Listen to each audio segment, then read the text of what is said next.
Na última década, para melhorar a performance dos motores a combustão e reduzir o consumo, a indústria automobilística tem investido cada vez mais no desenvolvimento de turbos compressores. O turbo compressor é formado por duas câmaras distintas, chamadas caixa fria e caixa quente. No interior de cada uma dessas caixas existe um rotor e ambos são interligados por um mesmo eixo.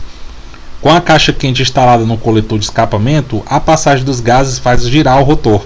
Consequentemente, gira também o rotor da caixa fria, produzindo a compressão.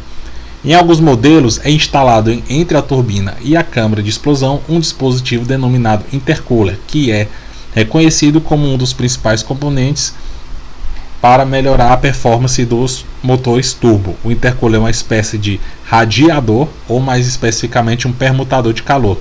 Ele é posicionado entre o turbo e o coletor de admissão, tendo como uma das principais vantagens a redução da temperatura do ar quente que sai do turbo. Tá? O ar que sai do turbo está em alta temperatura, porque a alta temperatura, vamos analisar as alternativas. Letra A, porque sofreu uma compressão isocórica. Olha só, compressão isocórica. O que é um processo isocórico? Isocórico significa que o volume é constante durante o processo. Constante. Isocórico, isométrico ou isovolumétrico. Então falar em compressão isocórica não faz muito sentido, porque se eu estou comprimindo algo, eu estou diminuindo o seu tamanho. Se eu estou comprimindo um gás, eu estou diminuindo o tamanho desse gás. Se eu estou expandindo o gás, eu estou aumentando o volume desse gás.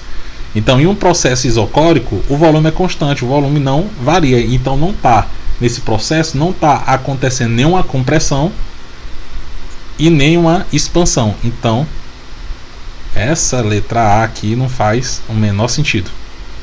Letra B, sofreu uma compressão adiabática. Compressão adiabática, olha só.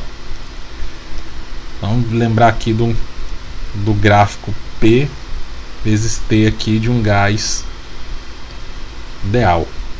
Aqui PV. Tá.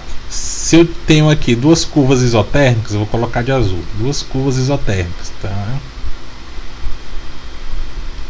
Que são duas curvas isotérmicas. Significa que aqui a temperatura ela é constante. Temperatura aqui nessa curva ela é constante, temperatura nessa curva que eu vou chamar telinha também é constante. Então essas duas curvas aqui que eu coloquei de azul são curvas isotérmicas. Agora tem a curva aqui adiabática.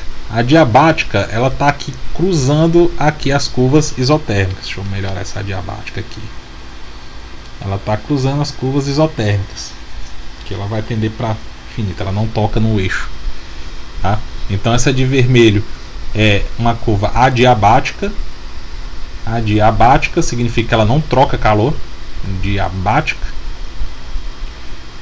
E aqui são as curvas isotérmicas. Percebe que ele fala compressão adiabática e o ar sai em alta temperatura. Então vamos ver se faz sentido.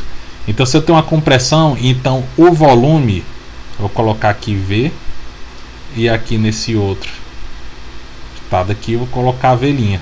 Então daqui do V para o velinha, percebe que o volume ele está diminuindo, ou seja, o volume velinha é menor que V. Então beleza, aqui tem uma compressão.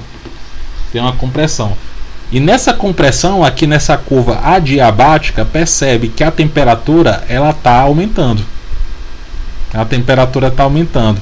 Essa é a razão pelo qual o ar sai em alta temperatura, porque o ar está sendo comprimido de maneira adiabática. Ele está sofrendo uma compressão adiabática. Isso faz com que essa temperatura ela aumente no momento que eu estou comprimindo esse gás. Portanto, gabarito, letra B. Olhando a letra C, uma transformação isotérmica. A gente acabou de ver que o ar ele sai em uma alta temperatura. Ele sai numa temperatura elevada. Então não pode ser letra C. E aqui na letra D, ele recebeu diretamente calor dos gases aquecidos, sistema de escape, também não. E recebeu calor direto do motor a combustão, que está em alta temperatura. Também essa alternativa não faz muito sentido. Então, portanto, gabarito aqui, letra B.